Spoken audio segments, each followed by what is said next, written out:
Hello, yes, that's right. It's Joe here, live for Joyrider TV, back with some more scintillating Q&A. Yes, for those of you who are quite observant, I am not in the Joyrider TV studios on Lefkas Island, Greece. I'm actually in the UK, would you believe? Yes, I am. It's true. So there we go.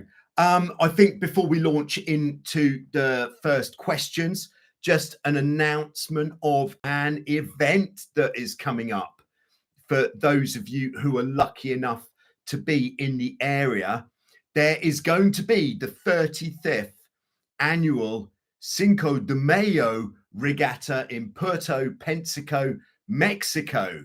It's from the 3rd to the 5th of May, and they just wanting to get as many boats on the water as possible. So if you are lucky enough to be able to hit Puerto Pensaco, Mexico, for what would that be, the weekend after next, then I would certainly be going down there, because the venue looks absolutely fantastic. No word of an exaggeration. Yeah, so exciting times there. Oh, I see we have life on the edges in the live chat. Ollie, can you just let us know how the audio is? I can't really do much about it, but I'm flying without a microphone in this Q&A. And I'd just like to say hello to Benny as well. Thanks for tuning in, Benny. Always a pleasure. Ollie's flying to Greece Friday morning. You're going to be hitting Lefkas Island, Ollie. Be great to see you there. All right. So I'm going to... sounds decent in the pub. Well, it always sounds better in the pub. I think you're probably quite right there. All right, so I'm going to steam in with our hot topic for today, which has been brought to our attention by Tim from Elwood Sailing Club in Australia. Tim sails a classic A-class catamaran, and he's reasonably new to the class.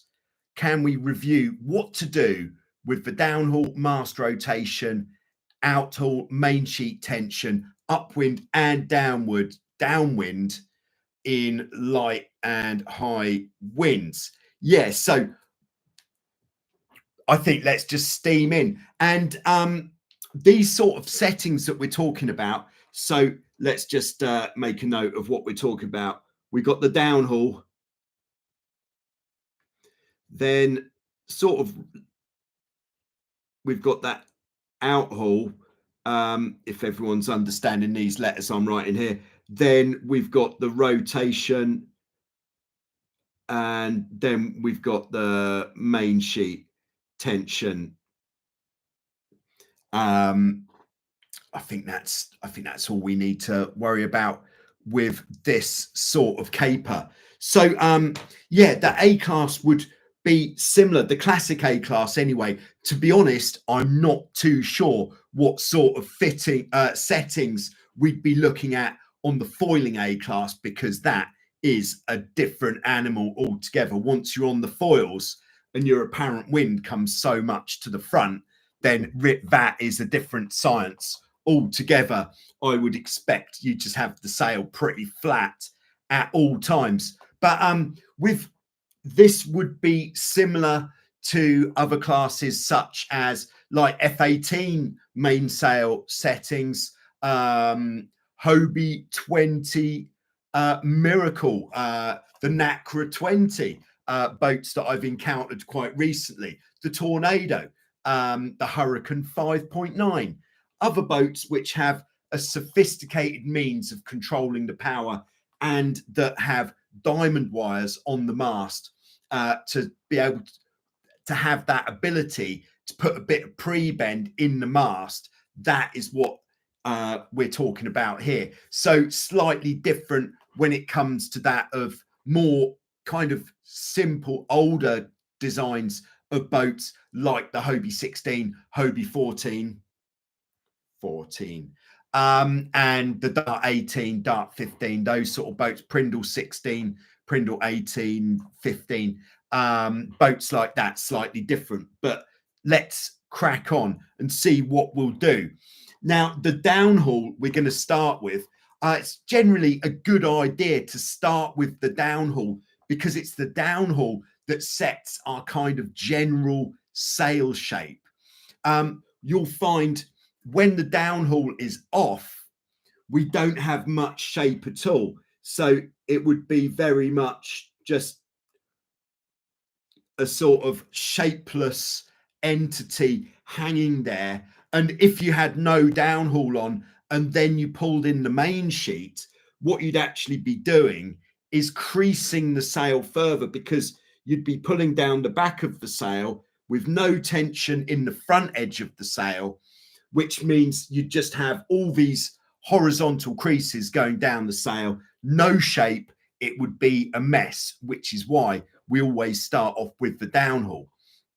So what we want to do, if we start in the light winds, is we want to find out what our minimum amount of downhaul is. So the way that we would do that is we pull on the downhaul and we're looking, without any downhaul, we're going to have these creases that are going like this, maybe at an angle from the battens. And we're looking to pull the downhaul on enough so that these creases disappear. And at the time when those creases start to disappear, you'll see a load of curve go into your mainsail. So when we've got that minimum amount of downhaul on, that is actually when we'll get the maximum amount of curve into the mainsail, which is a good starting point for the lighter wind sailing, to have a decent amount of curve. Now, when we're saying lighter winds, this is going to be in kind of, let's say, 4 knots and upwards. That's when we want to be looking at getting all that curve. If the wind is super light, then there's not actually enough energy in the wind to be able to, let's call it, traverse this curve here. So we in fact want the sail flatter when we're sailing in what we might call light airs. So if it's light winds, which we're calling 4 knots plus, then we want maximum curve less than 4 knots. So really only just enough wind to be able to sail forwards. Then we want the sail flatter, which would be a similar setting to if it was windier. Weird. And then you'd have to decide when you get to a point like that 5 knot point where you feel that the boat is really nicely going forwards. The rudders have become quite sensitive because you're going faster. That is when we'd want to go from a flat sail to a curved sail, so that we're getting more power out of the main sail. So what we want to do is find out what that minimum downhaul setting is. So we're going to pull it on until these creases disappear, and you'll get that curve go into the sail. And when you've pulled it on that much, then sheet in the main. This is just to find the minimum setting, and don't sheet it in like crank it with 2 hands as hard as you can. Sheet the main in as hard as you're expecting to sheet it in the light winds, because by pulling down the clew of the sail, it's going to pull the sail down more at the back, which might put creases back in to the front of the sail. So what I would do is pull on this amount, sheet the main in, and then pull on a little bit, like an inch more downhaul, just to pull some of those creases back out. If you've got some creases in this lower section of the sail, that is okay. That isn't going to slow you down as long as you've got that sweet curve in the mainsail. Then once you've decided what your minimum amount of downhaul is on the mainsail, it's a good idea. You only need to do this once, is to put a mark on the mast to set where the minimum amount is. So the boom would generally be in a set position. So actually where I've put that is incorrect. So the minimum setting might be a little bit higher up than would quite likely to be a bit higher up than the boom. So like here, so we've got a gap between the boom and the tack of the mainsail. So this might be our minimum setting just here. So by putting a line on the mast, all you need to do is find some tape, like some electrical tape or some duct tape, which is a different color to the mast. And then, or if you've got a silver mast, you could just use a permanent marker. But I know a lot of people have got black masts, so you need a bit of tape to put on your mark for the minimum amount. And that means then if you're sailing along and you've been sailing in some good wind, like so you've pulled the downhaul on harder, which we're going to come on to in a minute, and the wind's dropped off and you want to power up your rig, rather than having to stare at the sail trying to get it in the right spot, all you need to do is loosen the downhaul off so the bottom of the sail goes to that mark that you've put on the mast, and you'll know that that is the correct amount to ease it off to. So then you can crack on without having to study the sail shape too long, because what we're trying to focus on, main thing, is sailing the boat and keeping it going steady. And the less time we can actually spend staring at the mainsail means we've got more time to make sure the boat's going in a straight line, that you're looking for gusts on the water, that you're looking, if you're racing, to see where the other boats are on the race course, that sort of thing, rather than staring at the mainsail and taking your eye off everything else. That's why having some sort of calibration on the mast is a good idea. All right, so that is phase one for the light winds. We'll come back on to downhaul in a little while once we've set our settings for the light winds.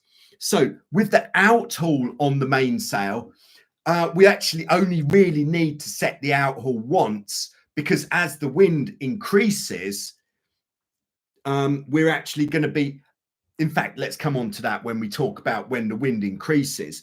So how much is the right amount of outhaul?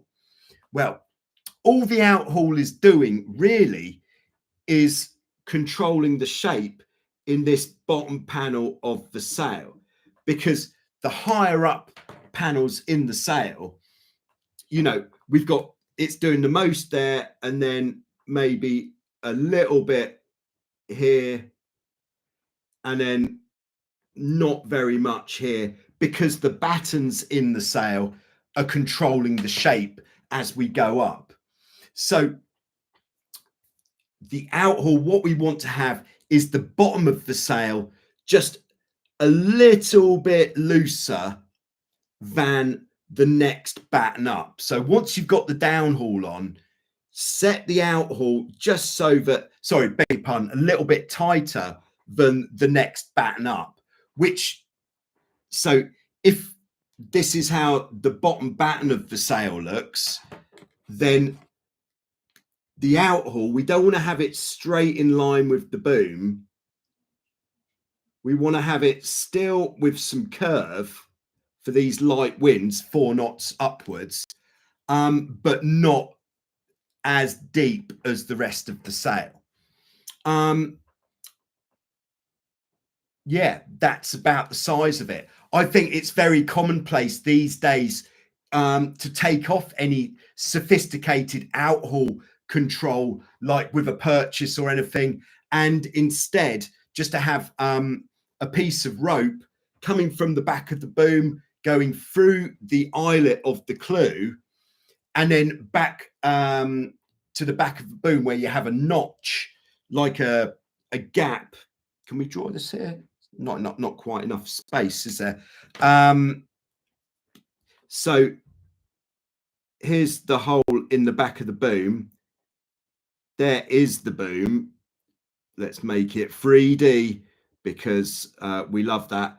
So the actual rope would come from here through the iron sail, and then we'd have maybe 1 or 2 knots in there, and we'd cut a little groove in the boom like that, and then the rope we'd just pull into that groove with a knot. Oh, sorry, knot would be on the inside, maybe with a bit of a tail so you could grab hold of it, because you're not going to move the outhaul very much. Now, what is important with the outhaul, as well as the actual tension, is we want to have the clue really tightly lashed to the boom. So if that's the eyelet, here's the bottom of the sail. Sorry, all in the same color. But we want to have that so it's really close to the sail. Otherwise, we haven't really got that level of control over the shape of the sail, and we're going to be losing power as we continue. And then for a really simple setup, you can then just have a second line that goes around the boom, maybe a little bit bigger, and onto there, that's where you could attach your main sheet. Easy.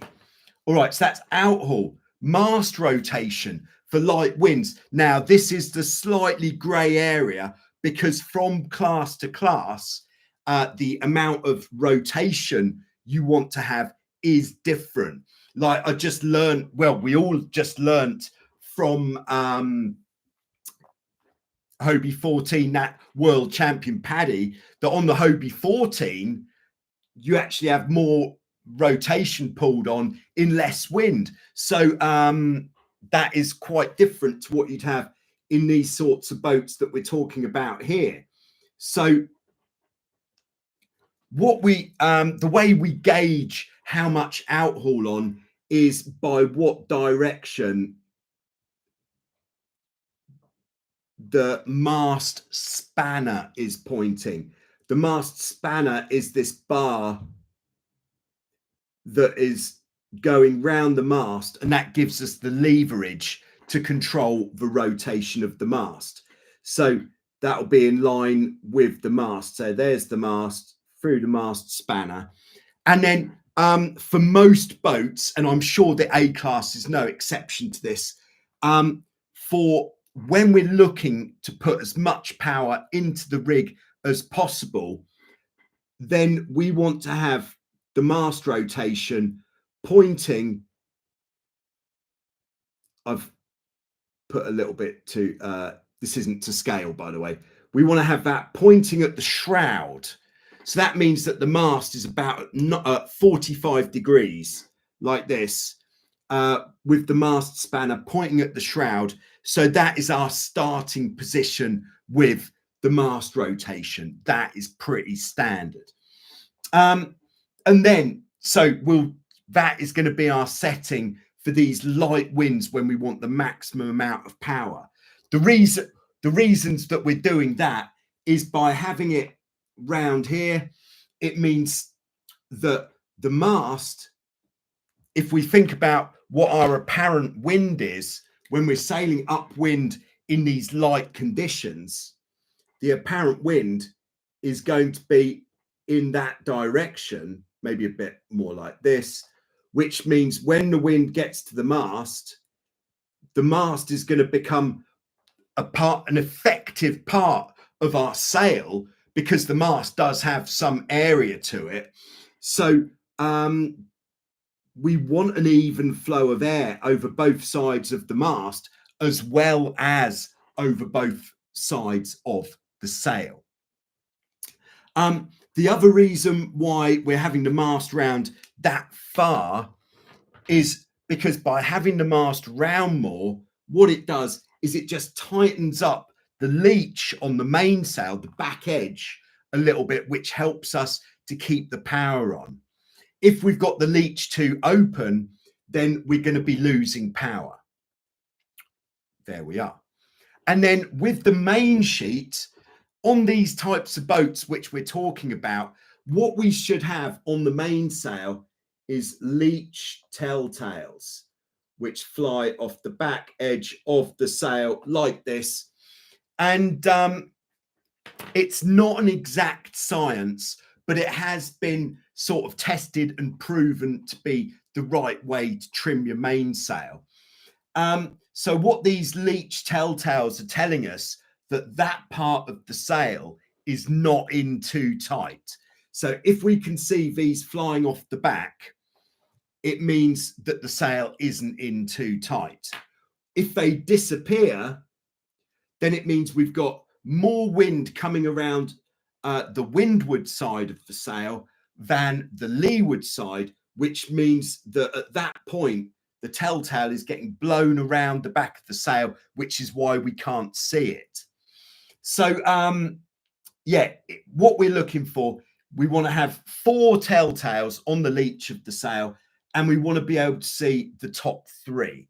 And that means that the 4th one is just a shade on the tight side, but as far as getting the job done and actually what we do in practice, that is the way that we want to be trimming our mainsail for the light conditions when we're looking for power. If the next telltale disappears around the back of the sail, then we just need to ease a fraction of Mainsheet just until we can see it again. And then perhaps the wind then gets a bit stronger. So if we're sailing into a gust, what's going to happen is there's more pressure in the mainsail, which is going to open it up more because of that pressure. So as the sail opens up more, we can then sheet in a bit more to keep that shape the same. And then we're going to continue. And then if the wind goes a bit light, that's when we're in risk of the sail becoming oversheeted. So it might, what we call, hook a bit when there's less pressure in the sail. So that's when we need to sheet out in those light conditions. So it's kind of like the opposite that you do when it's windy. Sailing along, wind goes stronger, we can sheet in a bit more. That's going to give us more boat speed. We're going to be able to sail a bit closer to the wind. And then if the wind drops off again, we just need to ease out a little bit. And we're only talking like a foot of Mainsheet. That's enough. Very nice. So that is the light wind settings that we're going to put onto our boat there. And just to recap, for those of you who missed the start, this is for all of these boats with sophisticated means of controlling the power, like the F18, F16. We're talking about the classic A-class here, the Hobie 20, the Nacra, all of the most of the Nacras, to be honest. Anything basically that's got spreaders on the mast. So where would our spreaders be? And there's our diamond wires just there. So we've got a little bit of pre-bend in the mast, which means we've got a more effective downhaul. So when we pull the downhaul on, then this really does make a big difference. There we go. So as the wind gets stronger, what do we do? All right, so the downhaul is a progressive control. So as the wind gets stronger, the first thing we want to start doing, like once we're able to lift the hull, because that's when we start getting the real performance out of the boat, is when we can get that windward hull out of the water. And this goes for all catamarans. So this is pretty much the same. Once the windward hull starts coming out of the water, then rather than keeping the mainsail with as much power as possible and just sailing closer to the wind, you get more speed out of your boat if you just bring the downhaul on a bit more, flattening the sail off, because as we bring on the downhaul more, what this is doing is it's bringing, what color should we do this? Red. It's bringing the center of effort of the sail more downwards and forwards. So by having the center of effort is what we're calling the deepest part of the sail. So maybe we don't, let's keep those there. but if we can just zoom into this part. So, or actually here is good.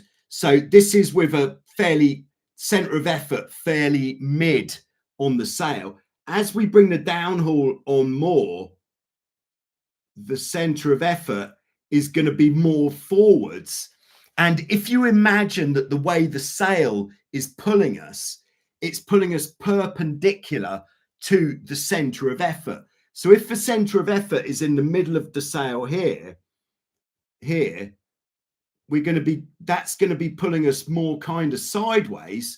Whereas if the center of effort is further forwards, it's going to be pulling us more forwards. So combined with the grip from the dagger boards, then we're going to get going nicely forwards. Now you may say, so why don't we want the center of effort further forwards when we're looking for power in those lighter winds? Then that would be because we need that curve to get the power out of the boat. And that is why in certain classes of boat, you have tapered battens. So the battens are tapered, which means not the same thickness all the way along.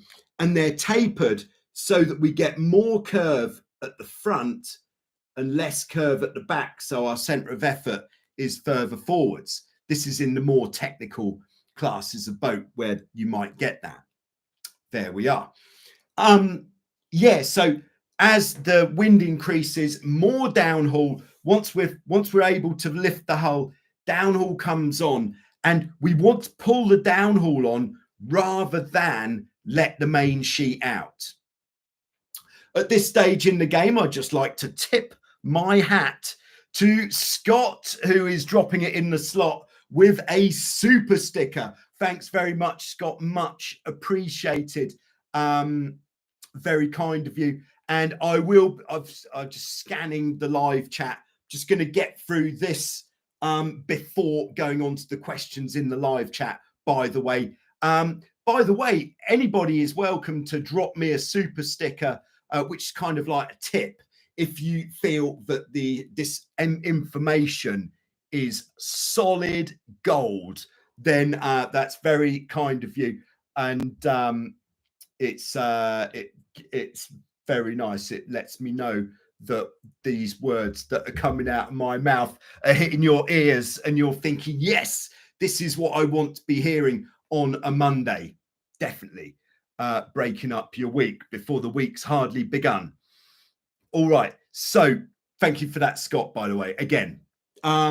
Yes, back to the topic. Let's continue the story on the downhaul. So with the downhaul, when we start getting more power, we're just going to pull on more downhaul, because this is going to, again, we're going to get our center of effort further forwards. But the more downhaul we pull on after it's kind of halfway on, then that's really going to start to help to flatten the mainsail and open up the leech at the top of the sail, which is just going to let the boat breathe. It's like the exhaust, which lets the wind spill out at the top of the sail. It's going to make us less overpowered. And that flat sail, when it's windy, is super efficient for sailing upwind. So that's what we're trying to achieve. All right. That is the downhaul covered, basically. So once you know what your maximum amount of downhaul is, generally maximum is pull it as hard as you can and then a bit more. Really give it some beans pulling it on. If you want to be able to get more downhaul on, you can really crank on the main sheet. Of course, your boat's going to want to be very close to the wind to do that, because that's going to pull the sail down more, with perhaps with a better purchase system, which might allow you to pull more downhaul on and really crank the heck out of the downhaul when it's windy. It makes the biggest difference possible. If you think you've got enough downhaul on, there's a strong chance that you haven't. So pull it harder. There we go. And then when you know what the maximum downhaul is, we've already done it here, put a mark on the mast or have like a reference point so you know that is your range. And then obviously on the A class, there's only one of you.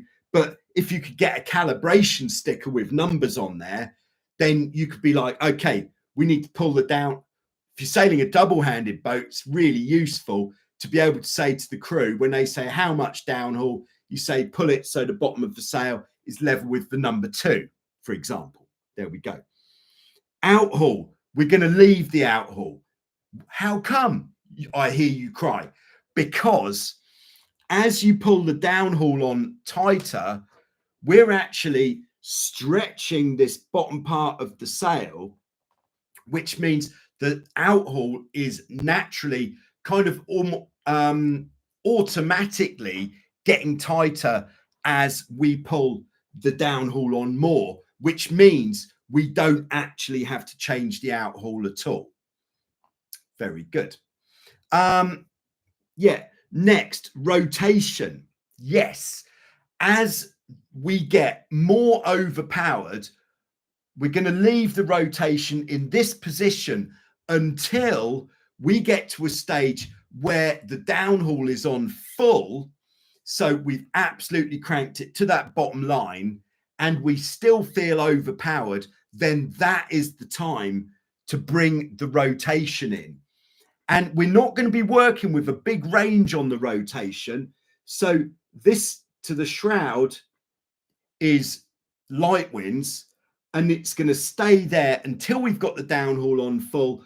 And when we get there, we're going to pull the rotation on so that the mast spanner is pointing at the outside of the back beam. So that is our maximum amount of rotation. So by pulling the rotation onto there, what that's going to do is mean that the mast and the sail is going to be a very flat unit. If we keep the mast rotated, we're going to have some shape in our rig at the front there. But once we don't want that shape anymore because we're overpowered, we're going to pull it on and the whole thing is going to be super flat and super efficient for that upwind sailing when it's windy.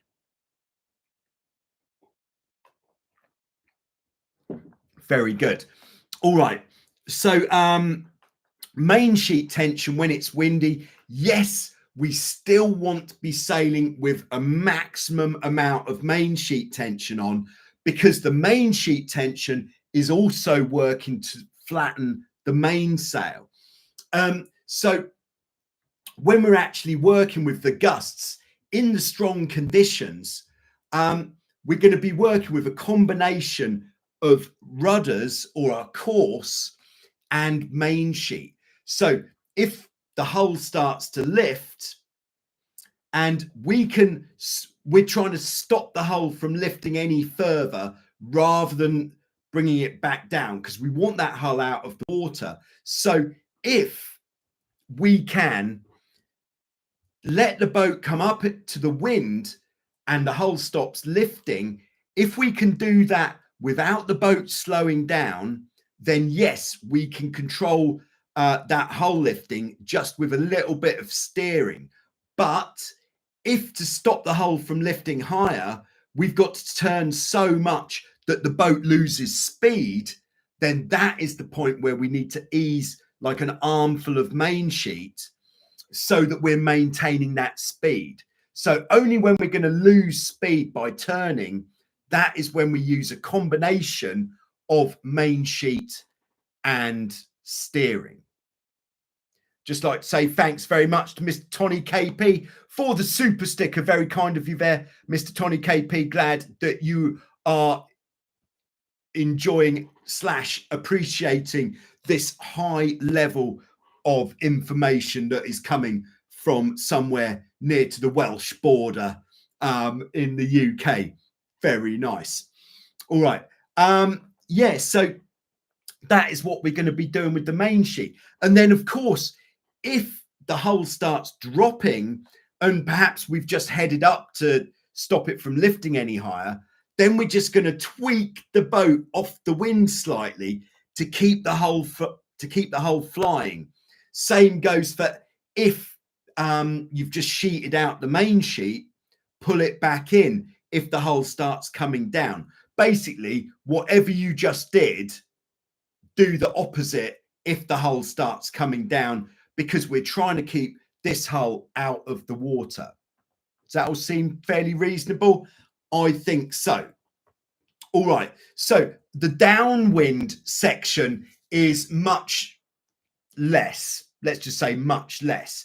If we're trying to get the maximum amount of performance out of the boat on the downwind, then what can we do? All right, downhaul. Once we've turned to go downwind, we can then let off, if we really want the maximum performance out of the boat in any wind, whether it's strong or light, let the downhaul off to the minimum setting to get that maximum curve into the mainsail. That's going to give us more power, more drive, and we're going to go faster downwind. We want more curve in the mainsail because we are generating less apparent wind on the downwind. So we want more curve to get that drive on the downwind point of sail. If you don't let the downhaul off, it's not going to be at the end of the world. But if you're really trying to get maximum performance out of your boat on the downwind, let the downhaul off to the minimum setting and you will go faster and get deeper.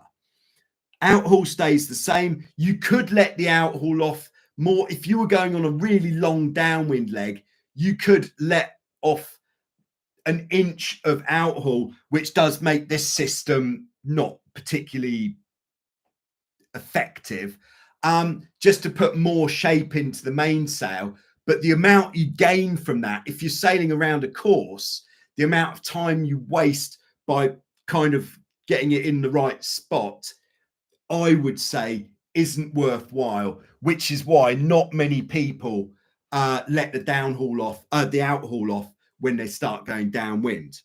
The rotation, the ideal with the rotation for the downwind is to release it completely so the mast is then at 90 degrees.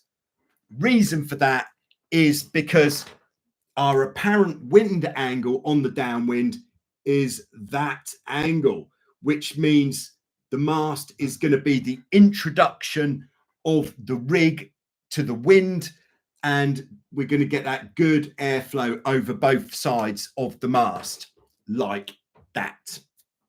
There we go. Main sheet. Again, we're going to be looking at the telltales on the sail, but we're also, if we're sailing two sails, no spinnaker, we are going to be letting the traveller off as well. And this is going to vary quite a lot depending on the class of boat that you're sailing. But I would say traveller for the downwind probably set somewhere between halfway out and 2/3 of the way out on the downwind sailing. There we go. Now, just to finish this whole section, and then I'll check in with everybody who's checking in.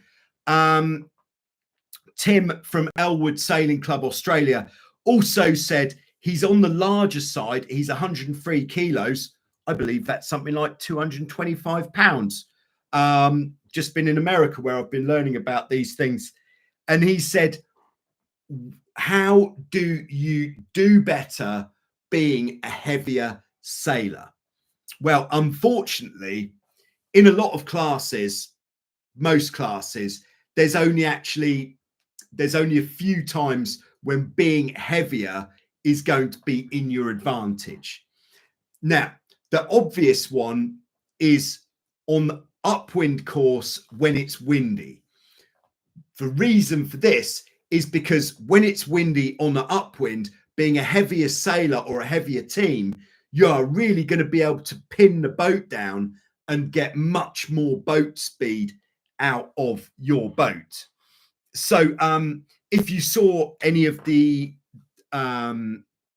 video from the Hobie 16 racing at Ocean Springs from the week before last, you'll have seen that I sailed much deeper, much further downwind than the other boats, but I was going, we were going much faster because we were a heavy team and we're able to keep that power on and get more speed out of the boat. So the extra speed you get out of the boat by not, say, like the lighter teams, to be able to handle that amount of power.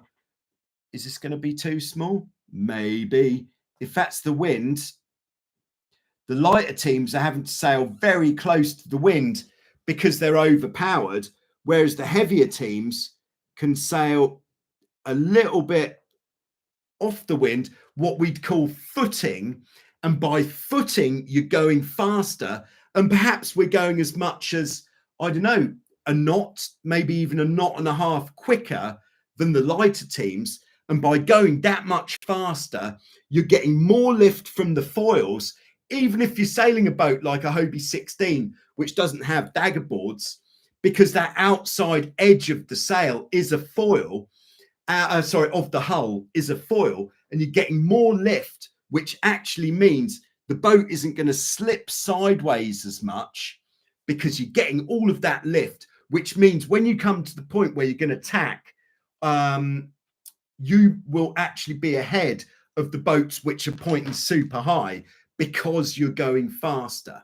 So that is the main time when you can benefit by being heavier. You can just trapeze as hard as you can, get your shoulders out, get away from the boat as much as you can, and pin that power on and sail faster.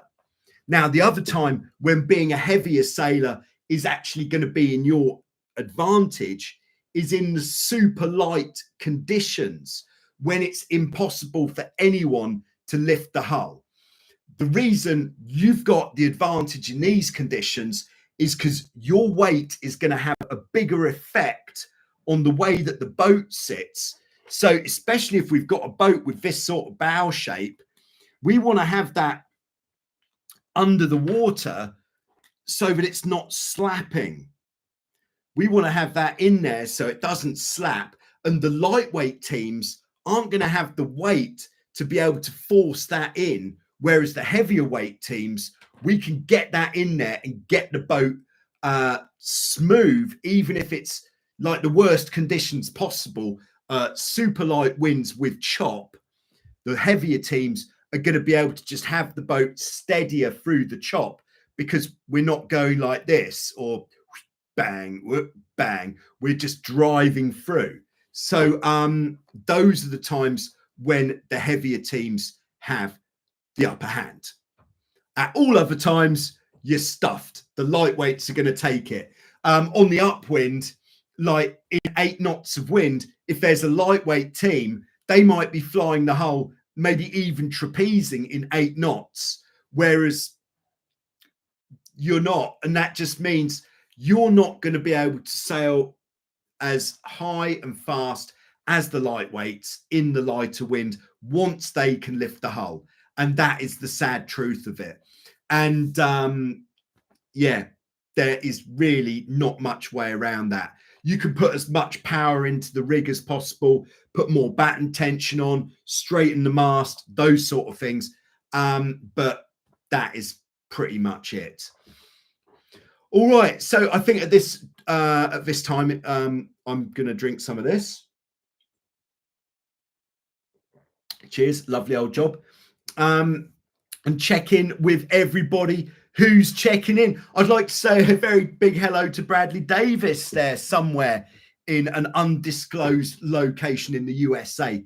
Bradley was the driving force, one of the driving forces behind me going out to the US of A 2 weeks ago, which was a very good time. If you haven't seen those videos, then do check them out. Scott Smallwood dropping it in the slot. Thanks again for that super sticker. That really makes me feel that the information is good. Super stickers should be located just next to the box where the live chat goes, if anybody's feeling inclined. That is nice. Got Philip in Ireland where it is warming up. Good to hear that. It's drizzle here. I'm actually in Shrewsbury, otherwise known as Shrewsbury, depending on your pronunciation. in the sort of upper Midlands to the west in the UK. Family visit. Very nice. Got Leland Lee on board, Clearwater, Florida. Nice to have you with us, Lee. As always, Hanny's with us, channel member Hanny, in Amsterdam.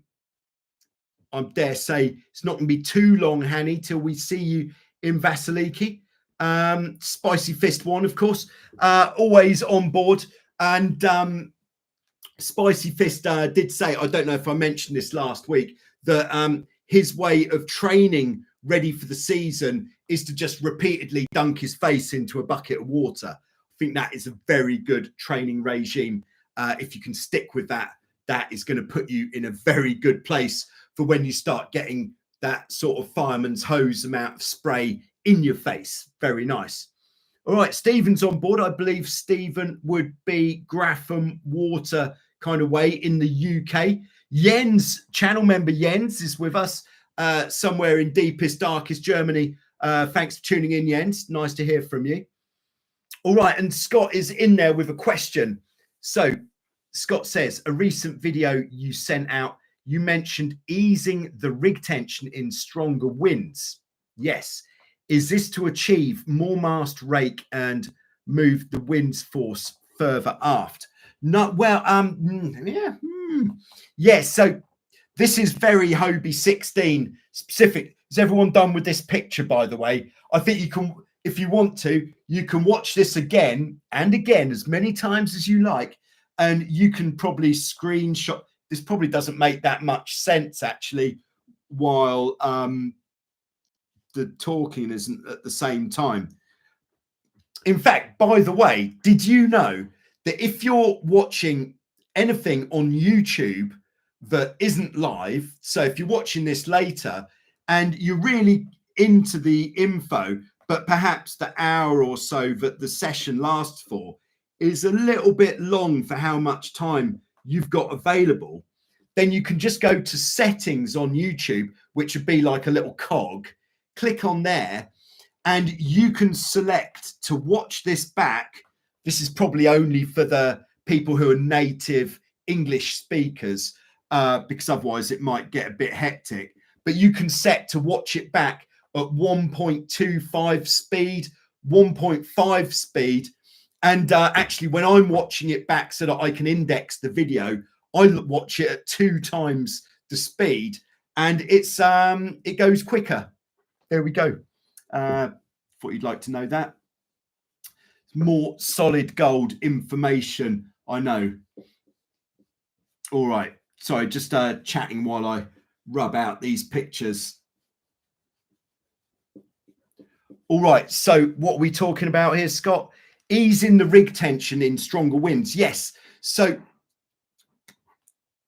yeah, easing the rig tension in stronger winds is a method that we use on the slightly less sophisticated boats like the Hobie 16. Let's just say like the Hobie 16. So what this does is 2 things. By easing it off, yes, it's going to allow the mast to come further back. Or you could say, why don't we have the mast further back all of the time? Well, it's because we want to have the mast further, more upright in the lighter wind so that we can get more power out of the rig. When the mast comes further back, we're not actually able to get as much tension in the leech of the sail. So by having the mast further forwards, we are able to get more tension in the leech of the sail, and we're putting the center of effort slightly further forwards. So the center of effort on the rig, the whole rig on a 16, because the jib is part of that as well. In the lighter winds, so let's ignore where the mast is actually sitting in this picture, but in the lighter winds, the center of effort is further forwards, like here, let's say. And then our center of lateral resistance, which is where the boat pivots, is probably around here in the lighter winds, maybe a bit more like here. And what we want to have is we want to have the center of effort so that it's just behind the center of lateral resistance. Whereas when there's more wind and she is cooking, the center of lateral resistance moves back slightly because we're getting more lift from the rudder blades. So the center of lateral resistance will probably come back a bit. We're moving the rig back more, which is going to bring this center of effort back more, which is going to keep that lined up with the correct spot. What you're going to feel if you've got too much rig tension on a 16 when it's windy is you're going to feel that every time the boat lifts a hull, it's going to feel like the rudders go really heavy, or you're not able to steer anymore because the center of effort is too far forwards. So it's going to kind of stall the rudder and make it feel heavy, and the boat just isn't going to want to go fast. So by letting it go backwards more, it really lets the boat go faster. Sorry, it's not very scientific, I know, but you should, if you don't know that about me already by now, then you might be new to watching these things. The other reason why loosening the rig is beneficial in the lighter winds, if this is the if this is the lighter winds, wrong way around. We've got rig tension on, the mast is going to be very much straight up, which means the leach of the sail is going to be close into the middle all the way up. Whereas when it gets windier, sorry, I'll do this one a little bit higher up so we can see a bit better. This is an exaggeration, of course, and we've loosened the rig off. The mast is going to be allowed to lean over to leeward, which is going to open up the leach a lot at the top of the sail, which is really going to help us to lose that power, to have that exhaust of airflow from the rig, and it's going to allow the boat to go faster. It's just going to be more efficient in every way. If you look at a bird like an eagle, its feathers, they don't stay curved like that all the way along as they get to the edge. So it'd be curved, it opens up as it gets to the end, and then, ooh, nice. Don't know how relevant that was, but anyway, that is what we're looking at there. Yeah, so yeah, that's about the size of it on that topic. I'm afraid I'm going to have to wrap this up fairly soon, but just continuing, Stephen says, does the Outhaul do anything of the value on the Hobie 16? Yeah, so what you want to have with the Outhaul is you want to, in the light winds, have it so there's definitely no creases in the foot of the sail, because those creases are it's just going to make that bottom part of the sail on the 16 super baggy. And then as the wind increases, yes, we might on a 16, slightly different. We are going to want to crank the Outhaul on more in the very strong conditions, because you will have seen, of course, that the bottom of the sail on the 16 is quite baggy, and we're trying to get rid of as much of that bag as possible. But if we pull too much Outhaul on in the lighter winds, what that's going to do is it's going to affect our mast rotation, because the boom pushes and locks the mast in position, and it's only once there's more wind that the mast's going to be able to rotate with that amount of Outhaul on. Mr. Tony KP, thanks again for the super sticker. Hello from Ebeltoft, Denmark, and welcome back to Europe. Thank you very much. Kevin's on board. I had the pleasure of sharing a day on the water with Kevin on his, I think it was a 1981 Karumba Hobie 16. Great to have you on board. Aaron's with us in New Zealand, probably about, I don't know, 5 in the morning, something like that. Good to have you with us, Aaron. All right, Stephen says, what's the mast rotation story for the Hobie 16? we don't have a means to rotate the mast, or do we? The only means we've got to alter the mast rotation on the 16 is, I think some people trim the mast step. So the mast step on the 16, kind of like this, that's where your hinge would go. And then you've got these stops like this, almost like a horseshoe shape, the way I've drawn it. And some people don't feel that these stops give enough rotation of the mast, so they actually cut them back. To be honest, for this, I would strongly recommend watching the masterclass video with William Edwards. What would you search? Hobie 16 masterclass William Edwards, because he really is into the mast rotation on the Hobie 16, and I haven't watched that video for a while, but that is solid gold. So that is what I would say on that topic. All right, Jill's on board in Tampa, Florida. Nice to have you with us, Jill. Bradley says, nice shirt, by the way. Thank you, Bradley. I dare say you've got one that looks similar. Oh, yeah. This is like a badge of honor to be able to wear a Hobie 14 competition shirt. Yeah, that means you've gone through the pain and come out the other side. It was a good time.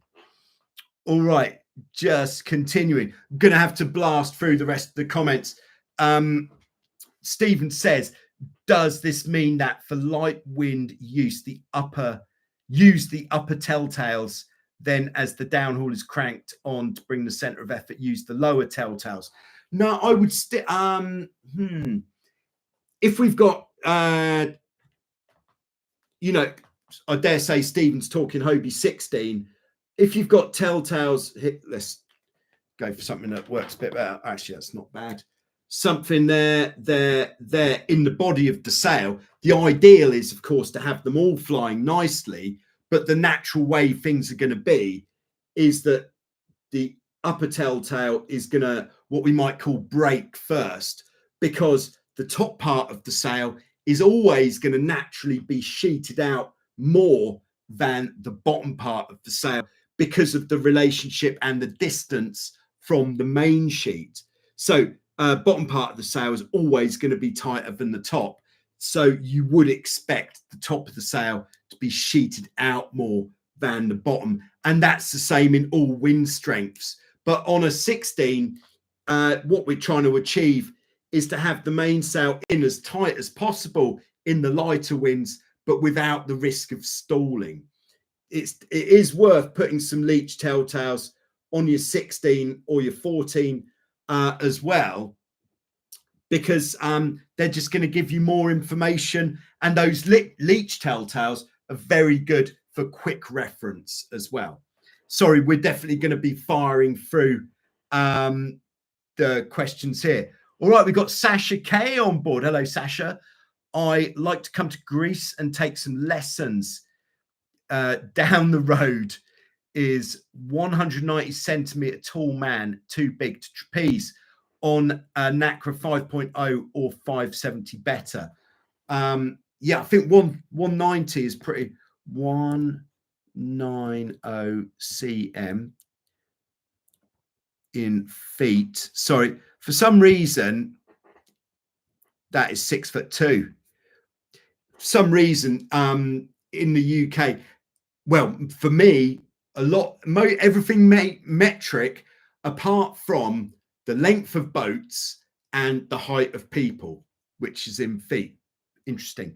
But yeah, I would say someone 6'2", you are gonna get better performance out of a Nacra 5.7 or Nacra 570 than the 5.0.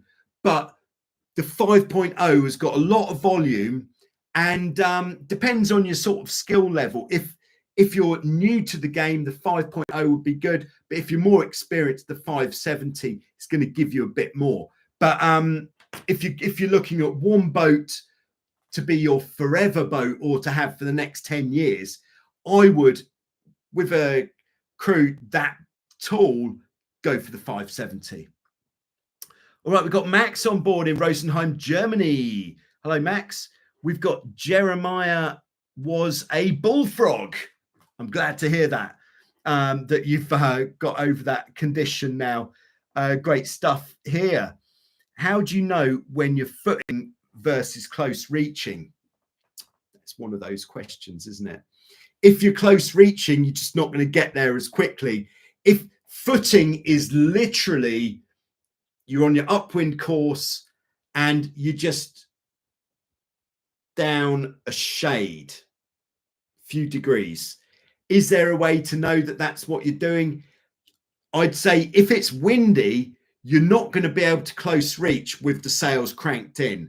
But if you're heavy, you are going to be able to foot with the sails cranked in. Maybe that is how you would see. Sorry, we are into this kind of quick fire answers time of the Q&A. All right, we got CIG from the Cayman Islands. Simon, nice to have you with us. We got Sven on board from Minnesota. Nice to have you with us, Sven. Chris is on board. I think heard from Chris maybe quite a while ago now. Sails a hurricane in the south coast of the UK. Got Hans on board in Germany. Hello, Hans. I dare say we'll be seeing you soon on the Vasiliki beach. Oh yes. Thanks very much to Philip for the super sticker. Very kind of you, Philip. Great to have you as always in Ireland there. And at some point there will be an Ireland leg on the world tour, and I'll be knocking on your door at that time. All right, Lee says, I have to lighten up my Hobie 16 as I think the foam in the hulls has absorbed a lot of water over the years. Should I remove it and replace it with new foam, or leave it and let it dry? We actually had this situation come up when I was in America at the 14s. One of the boats was seriously overweight because the foam had absorbed a lot of water. If you didn't know, inside the hulls on most catamarans, they have got foam buoyancy, which generally wrapped in plastic, but over time that plastic degrades. The reason you've got foam inside the hulls is basically if your boat gets sliced in half, this foam will stop the boat from sinking, even if the hulls are full of water. But if the foam is waterlogged, it's not really going to help. It's actually maybe it's going to make the boat sink faster. So yes, get it out. And then it really is your choice because the manufacturers are required to put this foam buoyancy in the hulls because it's a safety thing to stop your boat from sinking. But if you are like with your boat that much older, if you are thinking of, if you're going to go through the process, taking that foam out, should you replace it? Would I replace it? Yeah, that's a tough one. That's a tough one. It's like when the boat is sinking and I didn't put any foam in, I might start thinking maybe I should have put some foam in. But I think it definitely is worth a bit of further research to find out how heavy foam is. If the foam, when it goes in, is pretty light and you wrap it in some, you've got like a closed cell foam which can't absorb water, then yeah, really it's got to be worth sticking some in, unless you're always going to be sailing in a very enclosed environment where you've got safety cover. Perhaps that would be the time for not putting it in. Lee says, going to put in portholes. We call those hatches in where I come from, in between the front and rear crossbars of the hulls for ventilation. Yeah, good shout. Really let the air get in. All right, we've got Holly in on board. Ocean Springs in the house. You know it. All right, Navi on board from, is that India? Can't quite make out what flag that is, Navi. Sorry about that. It's very small on my screen. Right, we've got Devon on board in sunny Torbay on the south coast of the UK. Good results on your racing last week. Thank you very much. Made for some good watching. Yeah, I think it that trip was so worthwhile. It was a good time, good content. It was really nice to take a lot of you guys with me, virtually, of course. All right, Hanny's coming to Vasiliki on the 3rd of June. Great to hear it. Look forward to seeing you then. Orange deck on your Vas Hobie looks amazing. Yeah, that trampoline really does look the business. What I've been asked to let everyone know, of course, and I have been doing this, is these aftermarket sales and trampolines are not class legal for racing. Just have to point that out. So yes, trampoline is cooking, but if I was going to go and do like the national championships with that boat, I would have to put on a Hobie built trampoline. You may ask, why is that? Surely the trampoline is not performance enhancing. No, but Hobie wants some of that cheddar. Yes, they do. All right, we've got Dopey Dave on board. Nice to have you with us, Dave. As always, Dave is actually our newest channel member. So welcome on board, Dave. Dave is in Cyprus. If I ever come down to Cyprus, I'll let you know, and we could come and I'll come and say hello. All right, Cuxolly is with us. Have a nice day to everyone. Maybe at this point, we're getting towards the end. Everybody who's still with us, could you just spare a finger for a minute and whack the like button? That just means this video will get shoved in front of more people, so more people will watch it, which means Captain Google gives me a little bit more money. You know, that's the honest truth. But this information, of course, is solid gold. And let's share the gold that has been coming your way during this session. Very nice. All right. Oh, Stephen's going to be there at the same time as Hanny. This is great. A coming together of Q&A people in the chat in Vasiliki Bay. We will share drinks together. All right, we've got Lo on board in Cape Town. Lekker brew. Nice to have you with us. And yeah, I have got 2 more preloaded questions. So no more questions in the live chat, please. These 2 questions I've got preloaded are both on the topic of camera mounting. The first one is from Outhaul 1628, and this is relating to a laser video I made a while ago, and I had a camera mount that fits under the boom. Well, how did I make that camera mount? Obviously, I haven't got it with me because I'm kind of on my holidays here. But when you buy a laser, you get with the laser some clips, which kind of, try to remember how these look. They look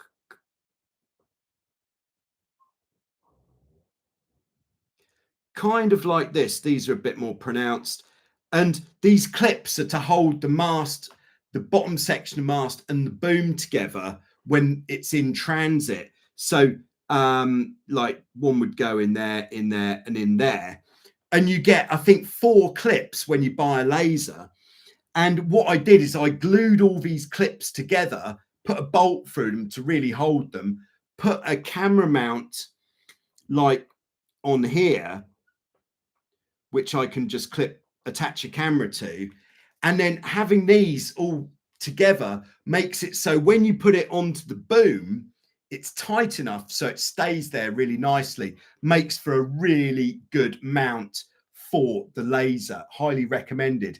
If that doesn't make much sense, I'll try to remember when I get back to Greece to do a special laser camera mount, maybe a short video. I don't believe it, but Chris is on board dialing in from Florida. Ooh, yeah. Chris used to work on the Wildwind Beach back in the day when things happened which shall never be spoken about ever again. Nice to have you join in for the live chat, Chris. I'm getting the impression that the live chat on a Monday is more popular than the live chat on a Friday. Do let me know if that is true, and then maybe I will look at a reschedule for the future. All right, the other last preloaded question, let's just have a look, see what that is